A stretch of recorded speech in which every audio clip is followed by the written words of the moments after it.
Good afternoon, evening, or morning, once again, wherever you are. Great to have you join us for yet another episode on the Digitally Genius School series. Today, we once again have an action-packed panel for talking about evidence-informed strategies with Edtech. So without further ado, I'd love to introduce my guests to you. Firstly, we've got Kathy Lewin with us. Kathy is a professor at Manchester Metropolitan University. Hello, Kathy. Hi, it's nice to be here today and to contribute. I've been researching the use of EdTech in school contexts for over 25 years now, and a lot of the work that I've done has been either in the UK or in European projects, so with lots of the European countries involved, and has been commissioned by governments and organisations to inform policies and practice in the use of technology in the classroom. And most recently, I've been contributed to a report that the Education Endowment Foundation in the UK has published to help teachers to decide how to approach the use of technology in the classroom and draw on evidence to support their decision making. Fantastic. Kathy, just because you just introduced that, do you do a little bit of work with the European SchoolNet in Brussels? I have been involved in a project with European SchoolNet, yes. Fabulous. Yeah, I recently visited their Future Classroom Lab. It's a great initiative that they try and do to help schools sort of cipher through that jungle of EdTech. Fabulous. Yeah. Brilliant. Next in line, we've got Zoe Elder. I'm going to introduce you as a PhD student, but of course you're also an author of Full On Learning. You're the creator of Marginal Learning Gains and an EdTech or an educational consultant, I should say. But please tell our viewers a little bit more about you. Welcome. Yeah, hello, and it's absolutely lovely to be here. So thank you for inviting me. I think probably the easiest way to describe it is to kind of work backwards from the research that I've been engaged in over the last few years, looking at organizational change, school improvement, school culture, and school reform work, and then take it all the way back to how being a teacher and pedagogical principles, curriculum design, assessment practices and principles all sort of come together, tie together. And within that, interested in anything that's going to help learners access the curriculum, enable us to meet them where they are, understand where they are, and to be able to meet their needs in the diverse and differentiated way that we need to as practitioners and as leaders, and just more generally working across the education sector. So I've always been interested in sort of the design of learning and what can actually help enable it to be implemented successfully and what conditions need to be in place in order for that implementation to take place. Brilliant. Thank you, Zoe. And last but not least, well, not last, but certainly new to the episode is Al Kingsley, author of Secret EdTech Diary and also CEO of Net Support.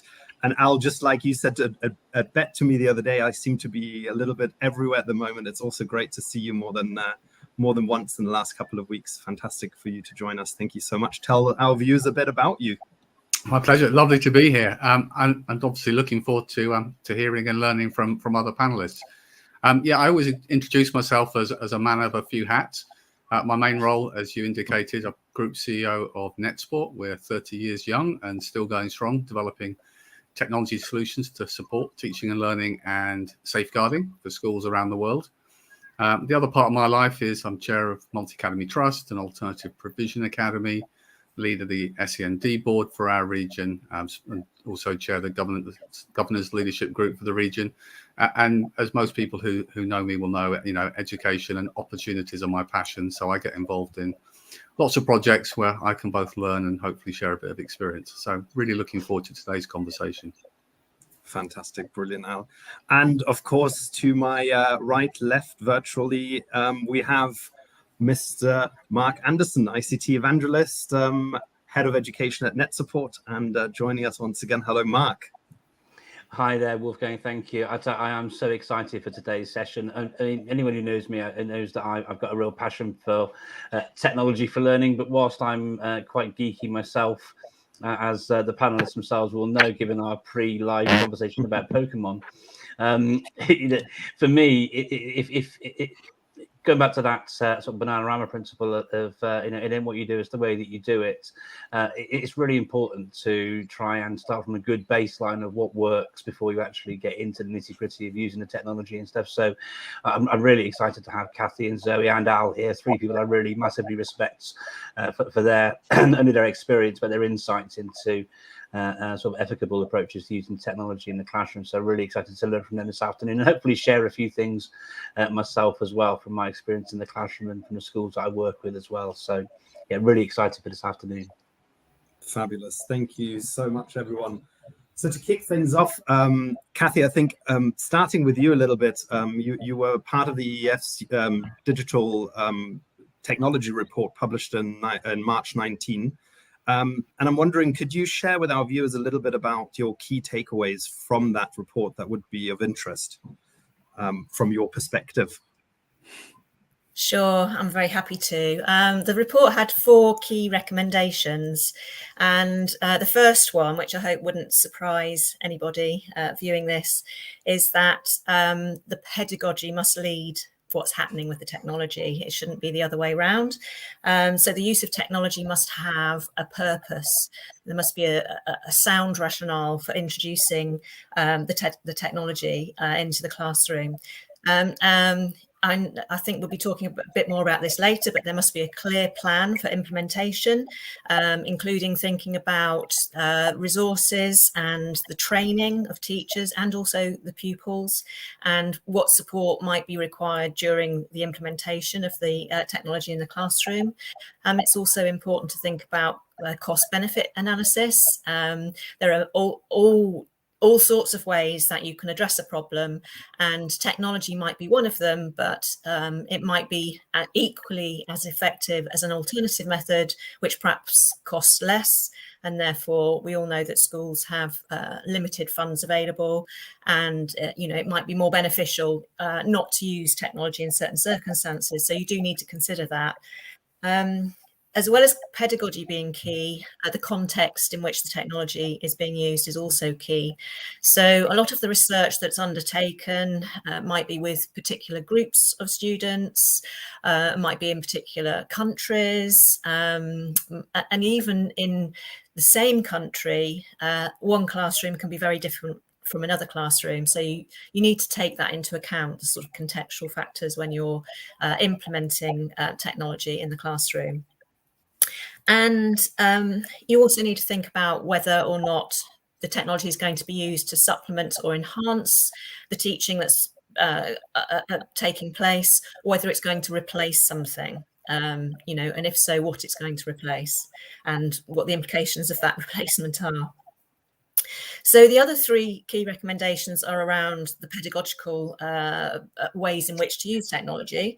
So the first one is the use of technology to improve the quality of explanations and modelling. There's quite a lot of research evidence out there that suggests that it has a very strong positive impact on learning.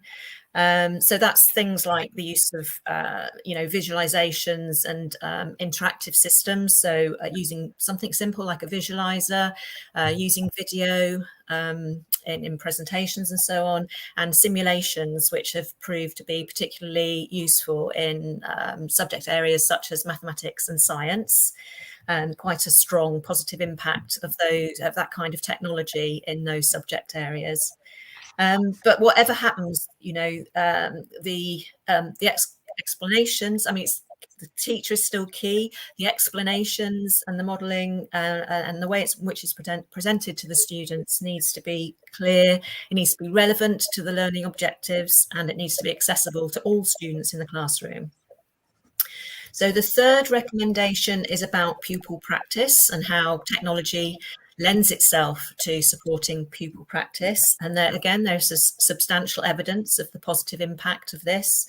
And we've been using technology to facilitate pupil practice for decades. The first kind of learning systems that came out in the 60s and 70s were about this kind of use of technology in the classroom.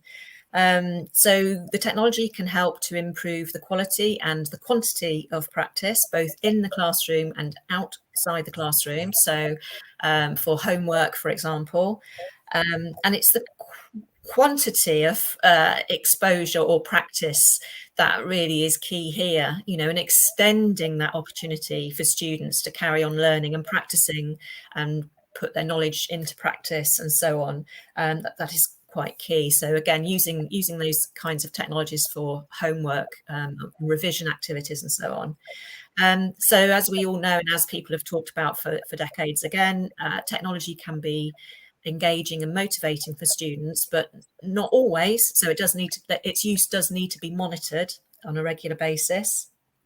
And that, again, ties into the use of the technologies that you can use for practice and so on. And then some systems, and we can see the developments over time. Intelligent tutoring systems have been around for a long time, but the technologies have become more commonplace in classrooms now. So adaptive systems, challenging students at different levels, so adapting to wherever they are in their learning journey, and enabling them to move forward and so on, rather than every student going through the same kind of activities and repeating something that everybody else is doing. So sort of activities that can support things like retrieval practice and self-quizzing. That leads me on to the fourth recommendation, which is about feedback and the use of technology to support that. In the work that I did that underpinned this report, which was a systematic review of the evidence, there wasn't very much around in relation to assessment, but we know from other sources, we know from practitioners, we know from, I was looking at particular kinds of studies. I was looking at what we call meta-analyses, which are studies that bring together large numbers of quantitative research reports. And so if there are studies that are qualitative, which are equally valid in terms of providing evidence of effectiveness, they weren't included in my synthesis of the evidence. So we've drawn on a lot of other sources in order to underpin this fourth recommendation. But, it can support speed and accuracy of assessment, enabling teachers to make decisions, in a timely manner. It can also help teachers from the perspective of reducing their workload, and it can provide direct and immediate feedback to students while they're using the systems, and enable them to move further. And again, these sort of examples are things like quizzes and questioning, but teachers can also use technologies in all sorts of other ways to support assessment and feedback. So audio recording or video recording feedback and so on. So that was the key takeaways really from that report. Fantastic, Kathy. And I also, like the whole time whilst you were talking about that, I'm thinking about what the last two and a half years have brought with them as well, and how I'm sure that will flow into further research in the very short future, what we've all gone through in this hybrid and online and distant learning, and how obviously to some degree the technology has benefited many, but also taken away from that, like you said, the teacher to student face-to-face interaction and the benefits of that. So I think it's a really, because we've never had that before. We've never had that sort of extended period of time where we as teachers had to teach remotely in such a digital way. Even though, myself being an advocate for educational technology, the last 2 years have been very sort of taxing in many regards, but also very rewarding. So it's going to be interesting to see how that plays out in terms of when the research gets reviewed and released again, I suppose. Look, moving on a little bit to you, Al, with a few or many hats that you say you wear. I think it's always interesting because you get such an insight, with your multi-academy trust hat on, with your business and company hat on, but also being this trusted partner and a real advocate for technology when it makes sense, type morale. I'm wondering what importance do you place on evidence in the EdTech world, and specifically in the work that you do?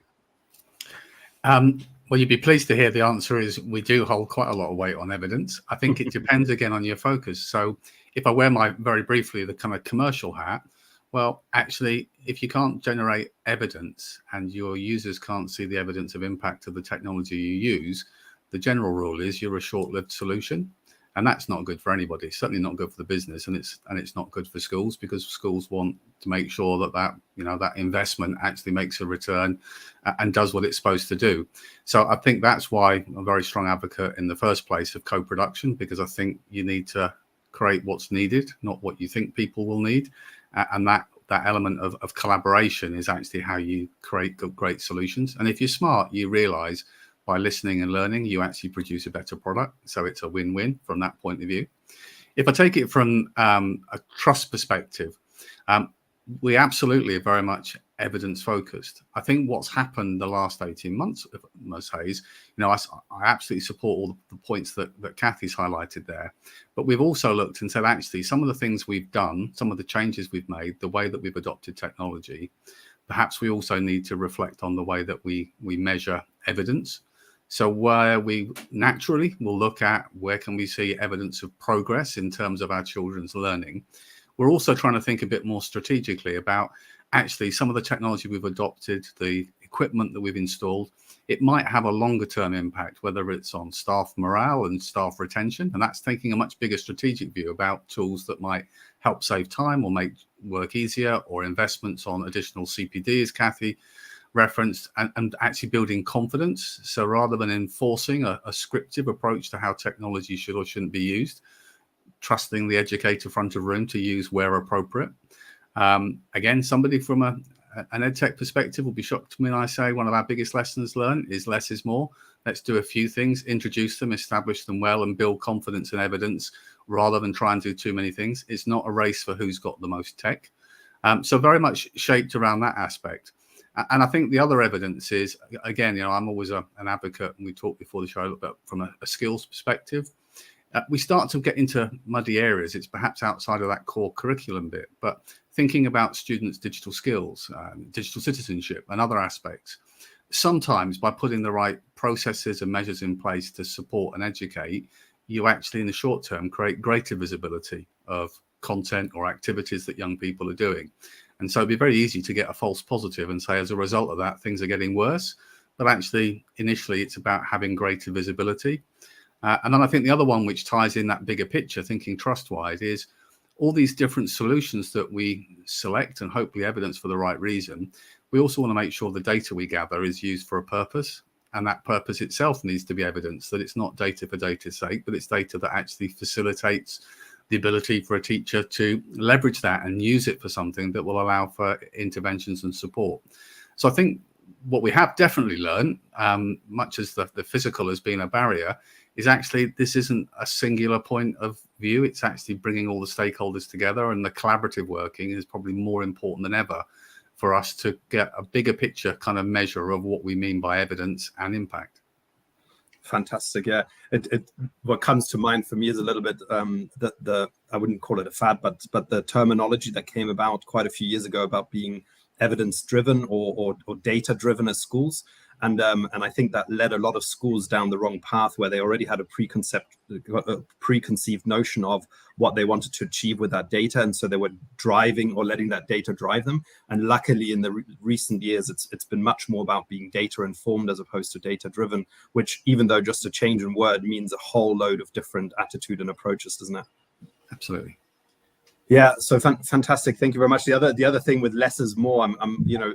I worked so long in the PD world of EdTech that I wholeheartedly agree that very often we jump across these different platforms and tools that we get, and we don't really spend the time and invest the longevity into something to really say we're going to at least master it to a certain degree before moving on or changing. And so there's a lot of time and energy wasted in just jumping around all this time, and really who suffers at the end are the students mainly, but of course the teachers as well. So Zoe, you have had the chance, and you get the chance to work with a huge range of schools and a variety of different people in the career, in the educational profession. You once shared that technology should enhance, not dictate learning, which I full-heartedly agree, by the way. Can you explain this and why it's so important? And Al, of course, touched upon this as well already. It'd be great to hear from you about this too. Oh yeah, sure. And Kathy, in what she was saying about the report, was saying how pedagogy should lead, and I absolutely wholeheartedly, from a practice point of view. So I think it's interesting what Al was saying about evidence and what is your evidence and what are you going to use, and being open to different sources of evidence being important, because that's always been true for the work that I've done over the years, is to say, well, practice is a form of evidence alongside academic research, alongside case studies, and to a degree anecdotes, and it's being able to see those different forms of evidence, and then I guess the thing that strikes me is we talk about solutions, technology as a solution. And that speaks to me because my first form of research and gathering evidence was working with teachers and myself doing action research in schools. And that idea of focusing on something very small, taking a very specific look at something, so it's low stakes, you're not trying to do too much, you're not having too many variables, and you're just saying, what is it about this that I can improve or I can build on? And I think that's where pedagogy can really remain central in the work that you do. And I think for me, the idea of technology enhancing and the idea of technology being a solution brings me all the way back to my kind of action research roots, if you like, of saying, well, in actual fact, am I clear about the problem that I'm trying to solve here? And what is the learning problem that I'm trying to solve? And then what technology will enable that to be enhanced, to be improved, or a barrier to be reduced or even eradicated? So I think my approach has always been around that. So opting for an action research approach and saying, right, really being clear about the problem that you're trying to solve, and really drilling into that with others. And that's Al's point about collaboration, not doing it on your own, actually working with others to be really clear about, is it engagement? Is it access to the curriculum? Is it a literacy issue? Is it a motivation issue? Is it just a real block in terms of an understanding? So something needs to be explained, as Kathy was saying, in a different way, or modeled in a slightly different way, or a different tool could use that in a different way. So there's those kinds of things as well that, again, keep the pedagogy central. And then the other thing that I've always tried to do as best I can is to say, what are you doing that's working already? So what evidence do you have for something that's working already that might not be to do with technology, but that you could build in some technology? So again, you're reducing the risks, you're reducing the stakes, because you're actually enhancing technology, using technology, to enhance your pedagogy in an area where perhaps you're really strong already and you're very confident. So you haven't got a load of confidence to build in terms of a new pedagogical approach, and then you're layering on a new technological approach at the same time. So it's that idea of building on a model where you're building on your own expertise. You know that something works quite well, and you're asking, okay, I've got a learning problem that I want to solve. I want to meet the learner's needs in this way. How do I do that? And how might technology enable me to do that? And then you come all the way to the points that have been made before around being really clear about, I've identified the problem. So what do I want success? What do I think success looks like? But also, I think, Al, you mentioned it, that co-construction, that opportunity to be able to say, what do the learners think success will look like as well? And bringing them into the conversation, involving them and their expertise when it comes to their own learning capabilities, their own experiences, so that together you can build that. But all of that stays very much focused. You can see I'm doing this a lot, on pedagogy being central, and not moving away. And by the pedagogy being central, it means the learner is central, and you're constantly looking at ways to meet them where they are. So I think that's where that sort of sits with me, and goes back to my own roots of practice, and then more recently my own research around what evidence is going to be most useful to me in this situation. Yeah, Zoe, what springs to mind is in the last couple of schools that I worked at, we try to follow quite closely the Wiggins and McThigh framework of understanding by design. And that really speaks quite a lot towards what you were talking about, where you really start basically backwards, right? You start with the way you construct your lessons, the way you bring in your curriculum, and then your activities, which in this case, as we're talking about, is the Edtech, the technology, really comes in your activities at the end, your assessment, and so on and so forth. So it puts that, as I'm going to use this too, it puts the pedagogy in the center, quite rightly, and fantastic. Brilliant, thank you so much. So Mark, I mean, you similarly to Zoe, you get the wonderful opportunity, and have had, of course, and continue to do so, working with so many different schools. And also for you, it must be quite important, not just being part of this panel, but having the evidence guide and inform you. So can you share a couple of examples with our viewers of how you've seen evidence being used to inform practice and best practice? Yeah, no, absolutely. Thank you very much, Wolfgang. And I mean, it's the unfortunate position, really, because actually what I'm going to share with you now is kind of a summary, really, of what Zoe, Kathy, and Al have been sharing, really, because it's about having, for me, sort of vision and values in what it is you're choosing to use and why you're choosing to use it, and having a bit of a North Star around that. So a framework that I use, which all three of you will be well aware of, is that TPAC framework, where we know that teachers have got great content knowledge, they've got great pedagogical knowledge, but what's really helpful is then having that expert technological knowledge and having the confidence to know.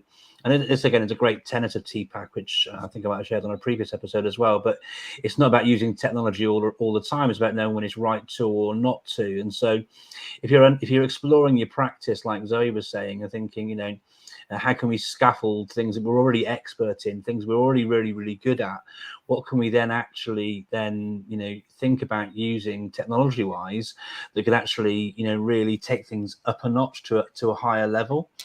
And so having that confidence in your use of technology is super important, because just like you want to return on investment from your colleagues in school, you want to return on investment from any technology you might choose to bring in. And so that again is why, if you've got the time within your professional learning setup, within your organization, to take some of those action research approaches that Zoe was mentioning, and I have to be completely honest, a lot of the work I do is underpinned by the practices that I took on board when I was working with Zoe when she was a former colleague. The things I try and share with schools now are things that I've learned as part of my work with her, because jumping in with both feet, with technology, technology's got the potential to be absolutely fantastic, but it's also got the potential to do absolutely nothing as well. And so if you want to have that impact and you want to see things working, there was a DFE report that came out from a huge study, more than 1,000 schools, and more than 1,000 head teachers, more than 1,000 teachers responded to this study. It was looking at, I forget who wrote it, Kathy, you might better refer to and know what I'm talking about. Came out at tail end of last year. But with that research, they were trying to look really at what technology was being used. But as we'll all know, it's all very well and good having pockets of good technology use and impact within your organization. But where technology can really have an impact is where it's being used well and at scale. And so the unfortunate truth is that if you've got a few people within your organization who wear the I don't do technology hat, that's where you can start hitting some bumps in the road. And that's why the approaches we've heard so far, where we can be thinking about, what are those small little tweaks? And I'm sure Zoe will talk about marginal gains in a few minutes, but what are those little things we can add to our practice as a collective? A regular one that I share is around use of keyboard shortcuts. Lots of the things that Kathy mentioned as part of particularly the second, third and fourth points, which I share an awful lot around on the using digital technology report sheets you worked on. Focusing on those things there and what the small wins are that you can gain as a collective body, thinking about that collective teacher efficacy, which if you read Hattie's work will know that it's not about everyone being efficable in a certain thing, but having those conversations and working and learning together around all these things. But if you can get those sort of things working at scale, that's where you can really start to see those sorts of impacts. But I think as an organization, articulating that vision, sharing that vision, having conversations around where you're trying to go on that learning journey, having those common approaches, those easy, simple wins, those actionable things, those takeaways, all those sorts of things, framing it around something which is easy to grasp, like TPAC, can really help to sort of move things forwards if you're looking to try and get that return on your investments. And that's what I try and work on and share with the schools that I work with. I don't think there's any sort of magic wand, really, just like there's no silver bullet or magic wand with technology. The things we're exploring here are just those small, measured, tiny little movements forward. It might feel like, you know, you're not on a day-by-day basis. It might feel like you're going at a snail's pace, but actually when you look at things over a 3 month, 6 month, 9 month, 12 month, 2 year, 3 year period, over that sort of that macro rather than the micro scale, you'll see over time you're making some really big inroads into your progress within your organizations. Yeah, and it's actually, Mark, I know we've talked about this a lot. You know, that's where we both agree. Often the summer model leads to a lot of, I guess, false promises or false expectations, because there's nothing wrong with actually starting with a substitution, because, as you said, you know, snail's pace, small steps, every step towards professionally developing, towards embracing something where you can see the benefit again with that sort of best practice knowledge. You know, I know this works, I know this doesn't work, I'll try this out. I think that's where people are wrongly often assuming you've got to get to that redefinition. You know, it is a scale, and it is a stepping stone, I suppose, to a certain degree, and that's where we often also we agree, certainly you and I, about where that is and where it leads to. Fantastic. So Zoe, Mark already mentioned marginal gains and marginal learning gains. How do you apply that to thinking successful or to the successful use of technology in the classroom? Yeah, and yeah, it's interesting actually, because it's again, it goes back to, I sort of revealed my hand already as being when I was a practitioner, as like really into action research and inquiry teaching. So me, a teacher, as a learner at the same time, and being really interested in what learners, what students, what was working for them, and asking questions around that, as well as checking that they had the knowledge and had accessed the curriculum in the way that they needed to. And I think marginal learning games, what originally it came from Team GB cycling, and a conversation that followed that. And it was, I think it was the Beijing Olympics, actually. I think it was 2008, conversation that I was having with people on Twitter around that. And what struck me as being really nice about it and positive was that it's a surplus model. It's based on the fact that you've already got this expertise, this competence, and with that a recognition of you know, that competence is there, and therefore you have the confidence. And it is about then, how can I tweak and improve, as we've all been talking about, and make it a little bit better. And that's where those marginal gains came from, because sometimes it is just the small things that can make a huge difference. And then if you then take the model that Team GB Cycling came up with, which is then the aggregation of those marginal gains, you then get that piece where we were talking about, and we've mentioned this as well, that we're talking about not just what does success look like, but over what period of time. And we can give ourselves that time to let things develop, embed, consolidate, show that they're really truly not working, but also be able to switch and change as we do it. And I think, as we've been talking this afternoon, one of the images that has come into my head is the idea of being in a little sailing dinghy and going against a wind, not a very strong wind, but a headwind all the same, and having to tack. And actually the tacking is those small changes that you have to make. And marginal learning gains is a little bit like that idea of taking small steps to get to your destination, but knowing what your destination looks like for both you and the learners that you're working with. And those marginal learning gains are the small things. So it might be improving a type of question that you ask. So not even saying, like, how do I ask better questions, really refining that and saying, at the towards the end of the lesson or towards the end of a topic, at what point do I actually need to just refine my questioning a little bit better, or how can I hand over that questioning to the students so that they ask better questions of themselves and each other? And it might just be that. And therefore, that might be a marginal learning gain that you can then say, well, my questioning has improved wholesale as a result of the different types of questions that I've been able to develop. And there might be some technology that I can use to enhance that further, that, as Kathy was saying, that might then contribute to better quality homework, better quality independent learning, better quality research that comes out of that and doing that work. Again, Al's saying about skills development, those learning skills to ask better questions, to be more curious, and that you can set up a climate where you have a more curious conversation through learning and in your classroom and in your school. And therefore, from one tiny tack up the river, one little marginal learning gain, and then working with somebody else to do the same, suddenly questioning becomes really rich, really varied. Students are engaging in asking better questions. And that's where those marginal learning gains can come in. So that's the concept. It is about breaking it down to what, again, like I said before, what's the problem I'm trying to solve? But it's also, let's not do this, like Mark was saying, and just pile in both feet into something completely new. Let's build on something that I know works quite well already, but that I'd like to see more of, or I'd like my students to do more of, or be able to be more confident in this area. So that's where the marginal learning gains come from, if you like. And it's an action research model, really.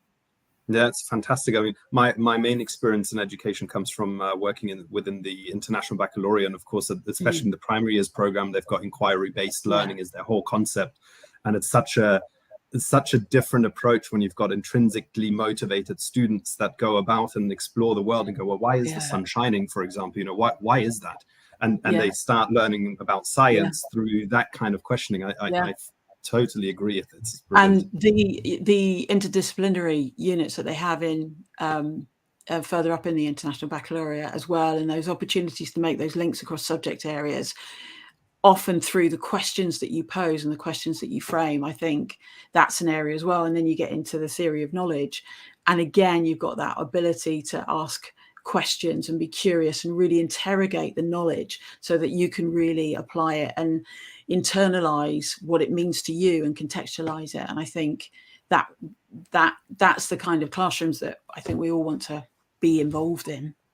Yeah, and the theory of knowledge that's an interesting one, right? Because a lot of people still mistake it for basically a philosophy class, and it really isn't. It's so much more.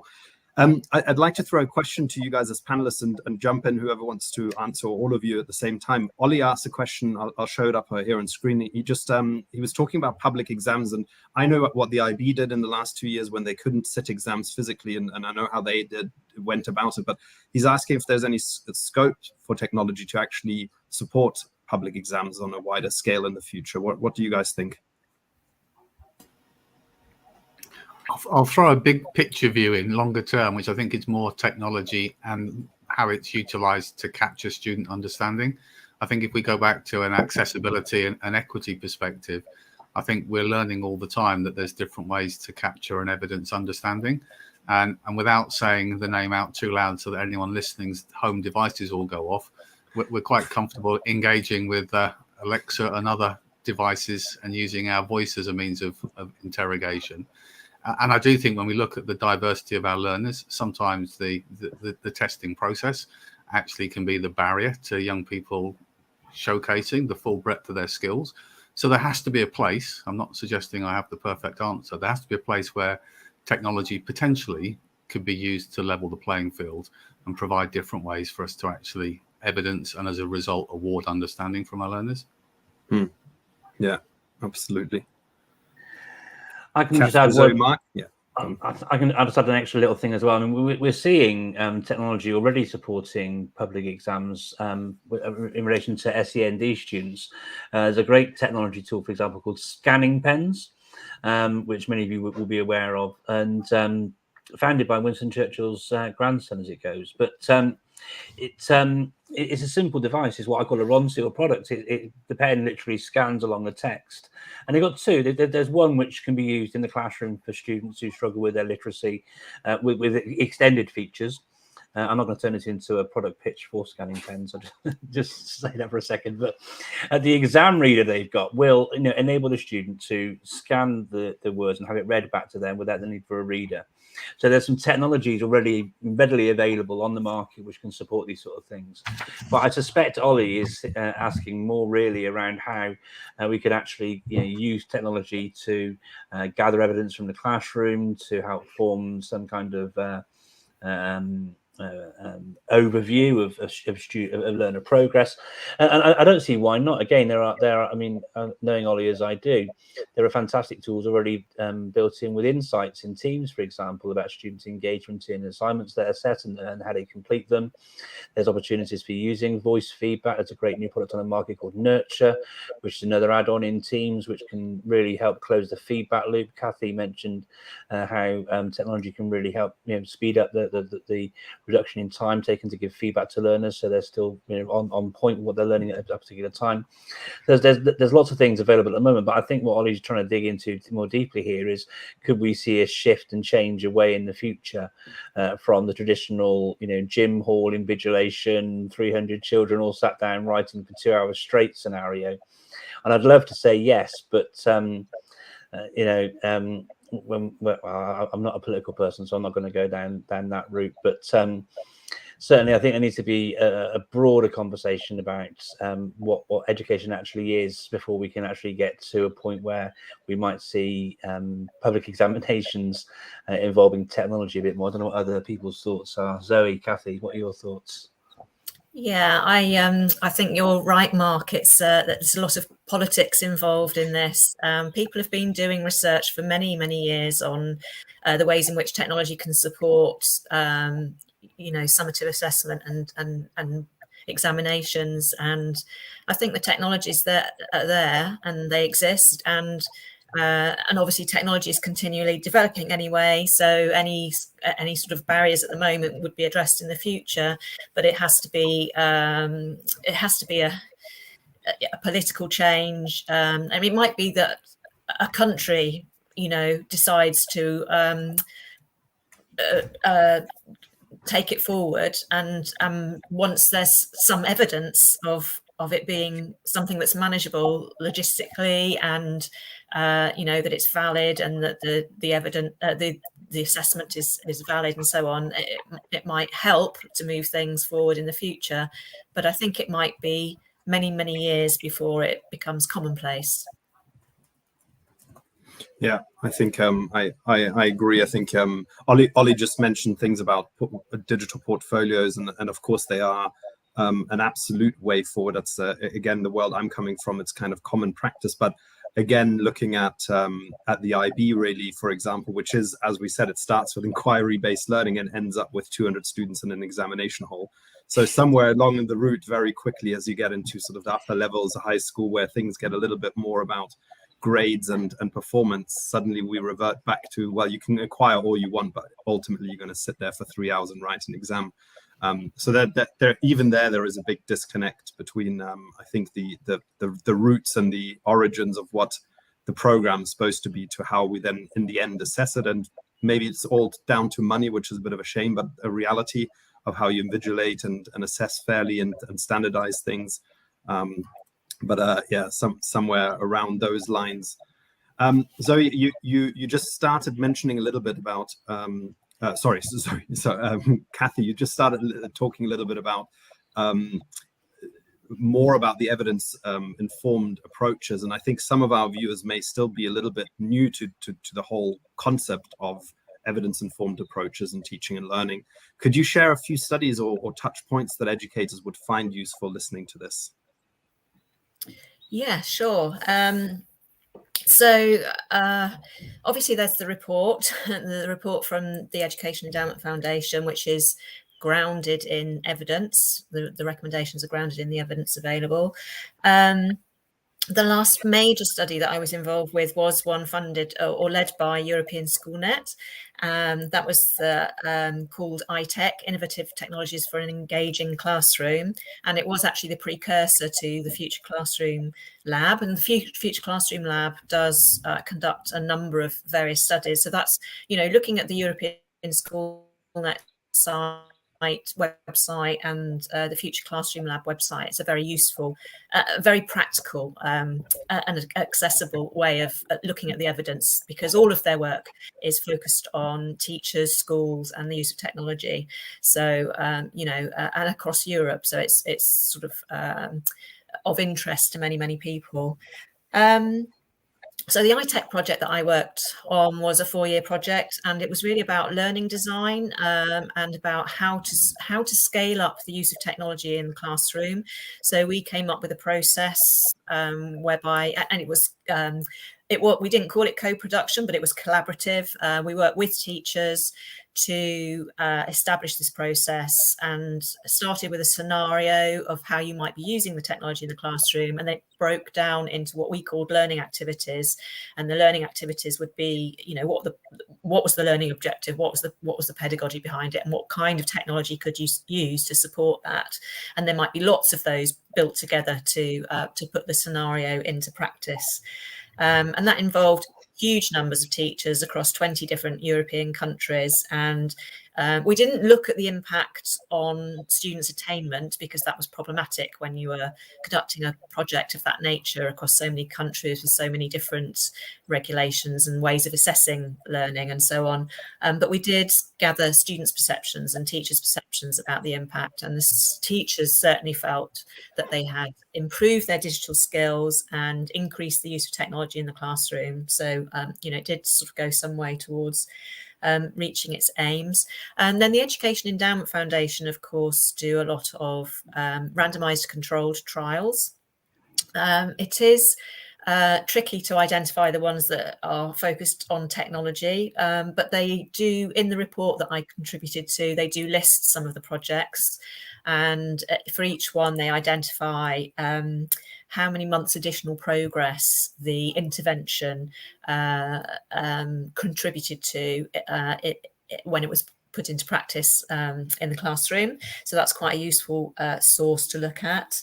And it's hard to point people to anything particular, because there are so many different ways, so many different technologies, and so many different ways in which those technologies could be put into practice. But one of the things I would say is that a couple of the journals that publish articles just on the use of technology and learning do try and make things more accessible. So the British Journal of Educational Technology starts each article with some practitioner notes summarising what we knew about things already, and what that study contributes and what the findings are in a very accessible way.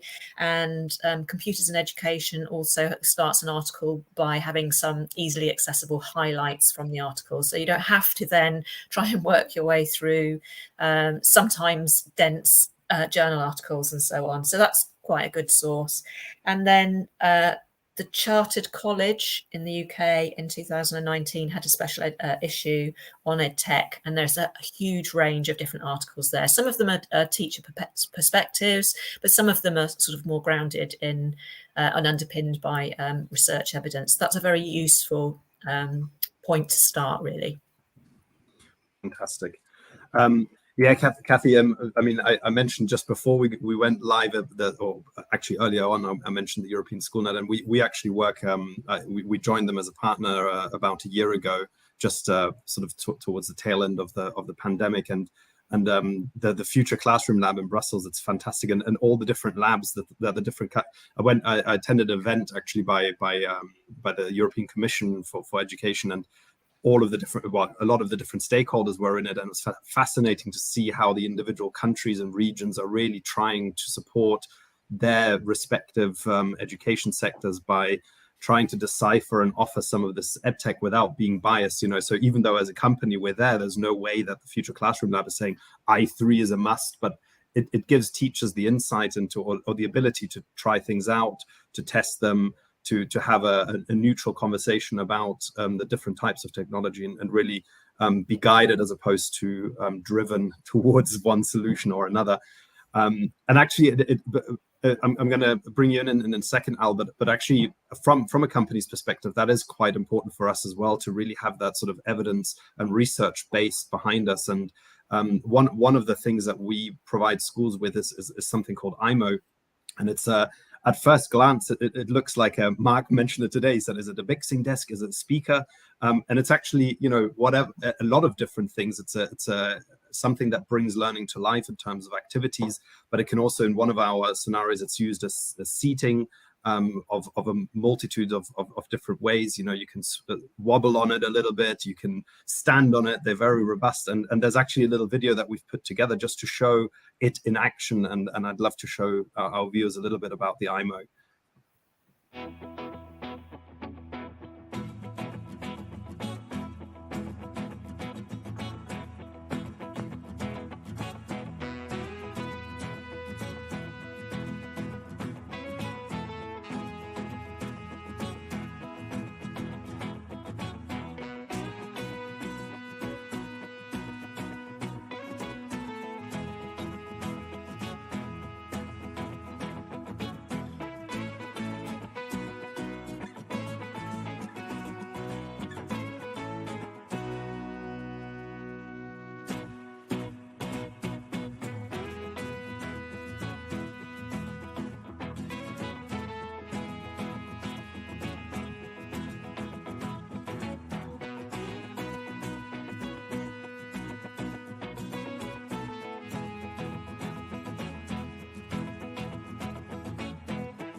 Fantastic. Yeah, and it was developed with the university, just like we're talking about that evidence informed. So we actually worked with the University of Southern Denmark to look at ergonomics and really how it can be useful within the classroom setting. And I love the fact that, again, first and foremost, it's actually not about the technology. I mean, that you could see that there were some things there that were about technology, but really for the most part, it's a piece of equipment that you can sit on, that you can use, that you can build things with. There's activity attached to these, so they're quite a hit in schools. But Al, over to you in terms of the business sense, and we talked a little bit about before, but really with a net support hat on, how does your business go about ensuring that the approaches are backed by evidence?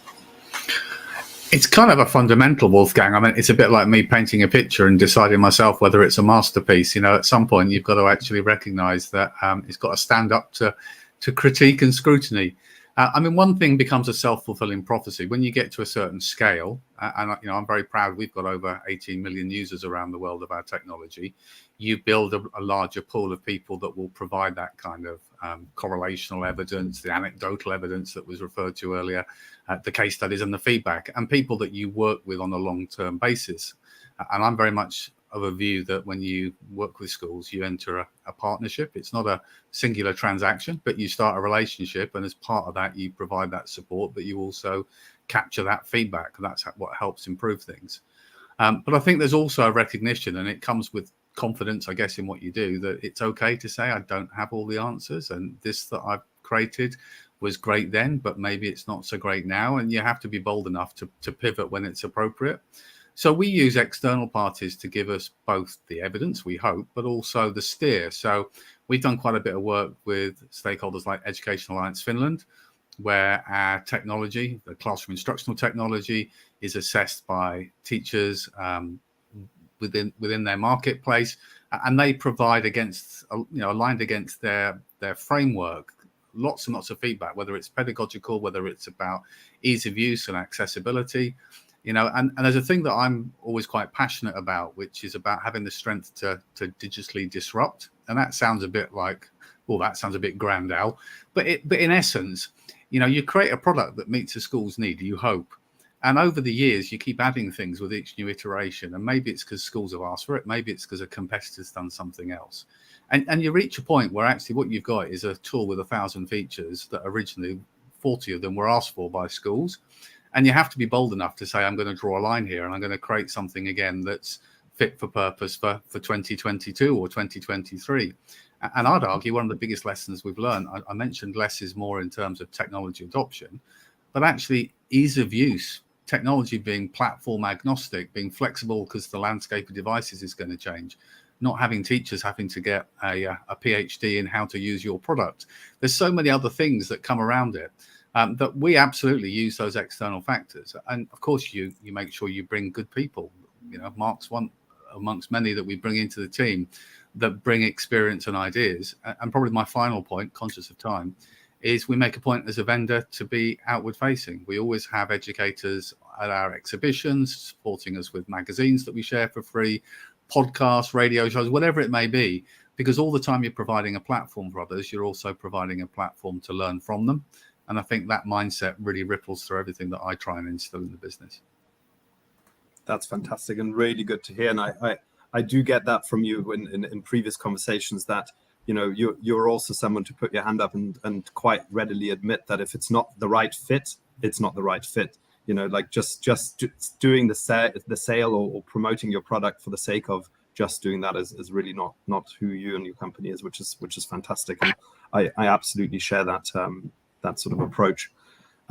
Look, I am also very conscious of time in terms of time just flies when you're having fun, as they say. But I do want to sort of combine the last couple of things that I was going to ask of all of you, and that's really on part that implementation is really key. And I've played a major part in the last 15 years in schools, helping with the implementation part. But from your points of view, could you share a little bit of approaches that work based on your work or research? And at the same time, whilst answering, maybe recommending, I know, Kathy, you've already pointed people towards some resources, but maybe some books or courses, sites or podcasts, people to follow, those kind of things. So shoot, go and let us know what you think about these things. Zoe, maybe you want to start off. Yeah, implementation. It is a fascinating one. So I've got a couple of things on the basis of the conversation we've had today. There is something to be said for learning about, learning from, and learning with, and combining those approaches as a kind of prerequisite and a kind of landscape scanning before you go for it, before you say, okay, maybe it's a decision where you say, right, we're ready to go at scale for this. So have you learned about this technology and the people who are using it and the students who are being helped by it? Have you really learned about that, and what research and evidence is out there to add to that? And that can be a very quick, rapid horizon scanning with people on different things, aspects of that kind of process to say, do we know enough about this? Have we learned about this in order, and I'm going to go back to it, to solve the problem that we've defined here? How might we then learn from that? So what is there that's pertinent to our particular context? And that goes all the way back to what Kathy was saying about contextualization. And that might be on a classroom by classroom basis. It might be a group by group basis. It might be a pupil by pupil basis. In a multi-academy trust, it might be a school by school basis, depending on what your contexts are. And then when you've learned about and you've learned from and you've extrapolated from that, the key things that you think, yeah, they're the things that are going to work for us. Here are the conditions that need to be in place for us to be able to do that. Then let's not say, right, we've now got the answer, but let's do that final piece of the jigsaw and do the learning with. When this goes into the classroom, when it goes in to a live situation, a learning situation, how do we learn with those who are using it, accessing it, being able to really use it and apply it to what they need it to do for them? How then do we bring that together? And I think for me, prior to any big launch, if those 3 steps are done, then you've got a good foundation, and you can ask a lot of questions that will give you that evidence from research, from journal articles, from what people have done in the past, what they've known has happened in the past, and what they want it to do in the future, and they're involving everybody along the way. And that's where you get your shared aims and your intentions, and then your processes become clear. So I think that for me is the piece that I would sort of keep coming back to, saying learning from that in order to learn with, and then being able to take that forward. That's fantastic. Anything to add from our panelists? I don't mind going over a little bit because I think these are some fantastic piece of advice and nuggets. Mark's got his hand up. Yes, Mark. I'm going to jump in just in case he won't say it himself, but Al's book, Secret EdTech Diaries, got a really fantastic section there about things we can learn from failed implementations for a start, but also some of the sort of hallmarks of what a good one looks like around that. And I don't mind doing a shout out as well, because he and I also wrote a guide to creating a digital strategy in education, which we shared about on DigStrat, Digital Ecosystems previous episode with Philippa Wraithmel. But that's a great read, and will certainly help give you a few pointers in the right direction, I would suggest. And there's some great case studies in there as well from some schools who've done some great things. And I think, again, the context is never going to be the same as what it is in your particular school. But what's great is you will recognize some hallmarks of some things which would work in your particular school, and so you can cherry pick the little bits that would work for you from those different case studies, and sort of use those and how they sort of feed into what you're trying to think about doing within your particular setting. Sorry if I've taken everything that you were going to share there, Al. I'm sure you can come up with a few more yourself, but now that'll be my two sort of starters for 10. Alongside obviously following Zoe's excellent advice as well. And there's plenty of other things out there as well. I'm a huge fan of Kathy's work as well. Al, did you want to jump in with a few pointers? I think you good folks have covered a lot of the key ones. The one kind of bit of wisdom I would try and share is when you get to that point, having followed that guidance and advice from Zoe, where you're actually looking at which is the right solution for us that's going to meet our particular need, try and separate the technology consideration, the pedagogical consideration. Absolutely. First, make sure, first of all, why do we want this solution? What's its purpose? Is it replacing something or duplicating something? How are we going to measure it, and how are we going to evaluate it? And then in parallel, think about how will it work on our infrastructure? Is it device agnostic? How will we train people? Are we happy where the data and privacy around it is stored, and the security and all the other bits? Don't try and muddle the two things together. Make sure it ticks those first boxes, which I think comes full circle back to the very beginning of our conversation about pedagogy first, and then we'll figure out secondly which is the right tool for the job. Brilliant. Kathy, anything to add from your side? The Education Endowment Foundation have actually written a report that's just about implementation called Putting Evidence to Work, a School's Guide to Implementation. And they refer to it it's referred to in the guidance report that I contributed to. So that's quite a useful resource to look at.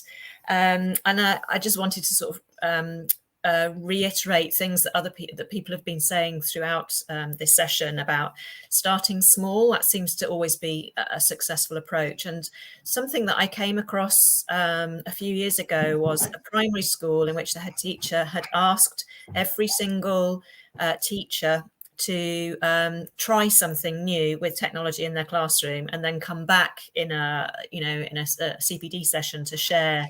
So sort of going back to that action research approach, really, and a sort of more organic. It doesn't always work, and it might not be right in your context, but it can be successful, because what I found in all my research over the years is that teacher engagement and teacher ownership of the use of technology is really important for sustainability, really.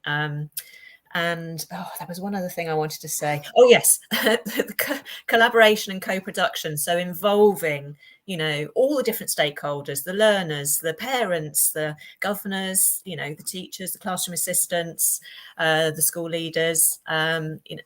Everybody should be part of that decision making, I think, to make it successful.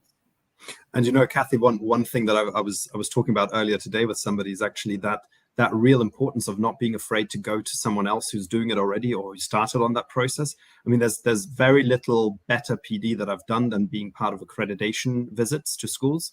I mean, to see another school do it and either get ideas of how you're doing something that's different or maybe should be different, or Mark's right, no two schools are the same context, but if that part of collaboration and sharing is so powerful and gets you out of the four walls of your classroom and environment, I think it's fantastic. And it's not just schools, it's people like yourselves, getting in contact. You guys have fantastically made your time readily available, and I think people reaching out and talking to you beyond this is a start, like you said, not just a small start, but a big step towards gaining more insight, and the more we talk about it, the better it's going to get ultimately, really. Thank you so much. As the German in me has to stick to times, unfortunately, and as much as I'd love to continue for another hour, Al, Zoe, Kathy, and Mark, thank you so much for your time. It's sadly the end of this particular Digital Genius School series. We've had some amazing guests on. It'd be amiss of me not to announce the winner of today's IMO starter pack, which is somebody from within the UK, Scotland. And we're going to show the winner right now on screen, I believe. And it's St. George's School in Edinburgh. And Andy, fantastic. You'll be receiving this from us. Hopefully you can put it to good use, and we'll be in touch with you. And that's it from me. Thank you all very much, and have a good evening or morning wherever you are.